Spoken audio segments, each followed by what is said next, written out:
Shalom saudara kekasih di dalam Tuhan Yesus Kristus dimanapun kita berada saat ini.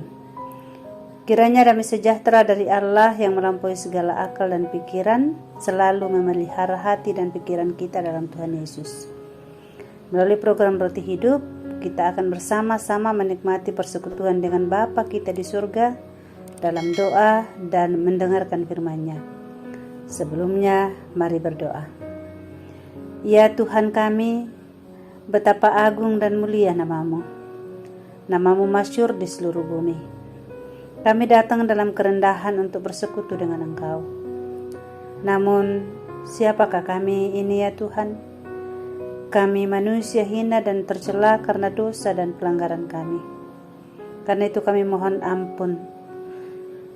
Layakkanlah kiranya kami dan ampunilah dosa-dosa kami sehingga kami mengalami hadirat Tuhan. Berilah roh-Mu menuntun kami dalam mendengar suara-Mu dan memberi kuasa kepada kami untuk menjadi pelaku firman-Mu, agar kami berbahagia. Bersabdalah ya Tuhan, dalam nama Tuhan Yesus kami berdoa. Amin. Kita akan baca firman Tuhan dari Bilangan 14 ayat 1 sampai 11.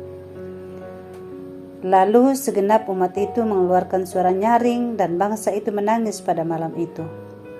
Bersungut-sungutlah semua orang Israel kepada Musa dan Harun.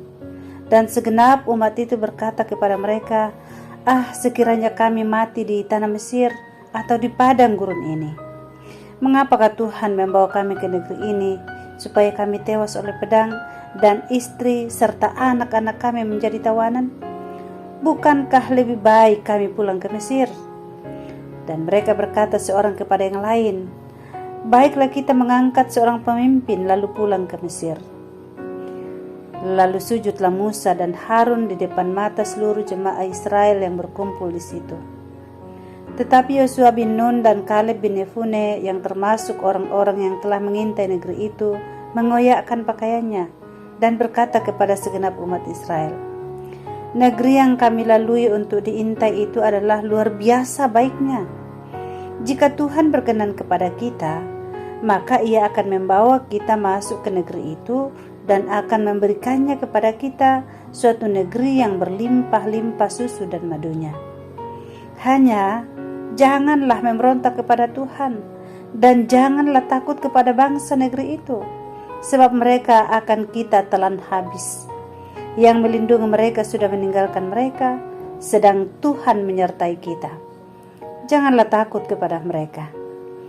Lalu segenap umat itu mengancam hendak melontari kedua orang itu dengan batu. Tetapi tampaklah kemuliaan Tuhan di kemah pertemuan kepada semua orang Israel. Tuhan berfirman kepada Musa, berapa lama lagi bangsa ini menista aku? Dan berapa lama lagi mereka tidak mau percaya kepadaku, sekalipun sudah ada segala tanda mujizat yang kulakukan di tengah-tengah mereka. Amin. Duri atau mawar.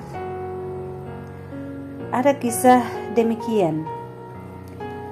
Dua orang anak laki-laki sedang memakan buah anggur.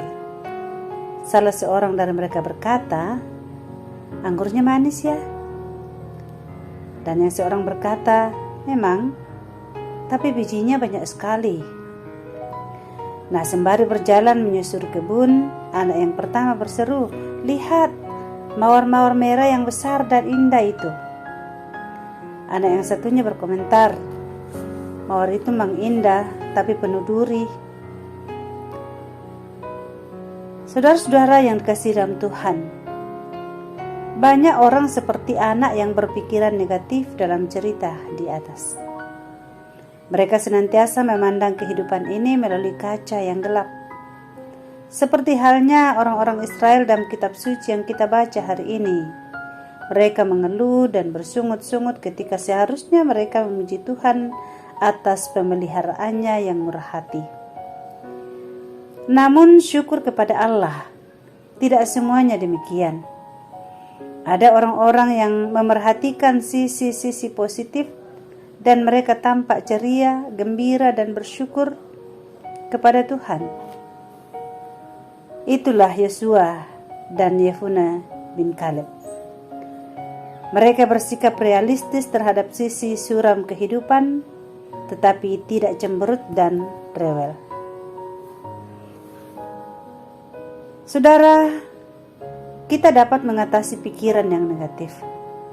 Siapapun kita dan bagaimanapun keadaan kita, ada banyak hal yang senantiasa dapat kita syukuri. Renungkanlah kasih Allah bagi saudara. Pujilah Dia atas pemeliharaannya. Kemudian daripada mengeluh tentang duri, lebih baik bersyukur atas mawar yang indah. Daripada menggerutu karena tak mendapat yang diinginkan, bersyukurlah karena tak mendapat yang layak kita terima. Saudara-saudara yang dikasihi dalam Tuhan, ada 1000 alasan yang dapat membuat kita mengeluh, tetapi ada 1001 alasan yang akan selalu membuat kita selalu bersyukur. Lebih lagi kalau kita bisa melihat kasih Allah yang sudah dinyatakan bagi kita dan dianugerahkannya melalui Tuhan Yesus Kristus. Amin.